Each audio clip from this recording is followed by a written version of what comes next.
নিজের কবরের ফিকির যে করে সে কখনো মানুষের পিছনে লেগে থাকে না।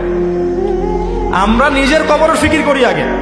ইয়া আইয়ুহাল্লাযীনা আমানু আলাইকুম আনফুসাকুম লা ইয়াদুররুকুম মান দাল্লা ইন ইহতাদাইতুম। আল্লাহ পাক সূরা মাইদার মধ্যে বলছেন, হে মুমিনগণ, তোমরা নিজেরা নিজেদের নফসের খবর নাও।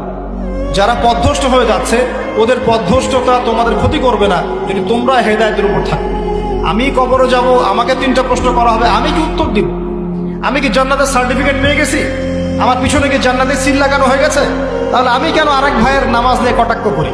আমি কেন আরেক ভাইয়ের অমুক নিয়ে কটাক্ষ করি, অমুক মাদ্রাসা নিয়ে কটাক্ষ করি, অমুক ব্যক্তিত্বকে নিয়ে কটাক্ষ করি, অমুক আলেমকে নিয়ে কটাক্ষ? কেন আমি করতে যাবো কেন? এমন তো হতে পারে সে ব্যক্তি আমার আগে জান্নাতে চলে গেছে, আমি পড়ে গেছি পিছনে, হতে পারে না?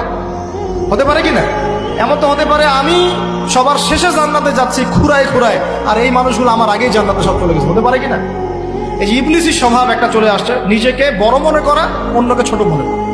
এই কাজ করতে গিয়ে আমরা কিন্তু ঐক্য নষ্ট করে ফেলছি। প্রিয় ভাইরা, সমালোচনার সংস্কৃতি বন্ধ করে ভালোর চর্চা করুন, হৃদ্যতা বাড়ান, আমল বাড়িয়ে দেন, নিজের কবরের ফিকির করি, নিজের কবরের ফিকির করি।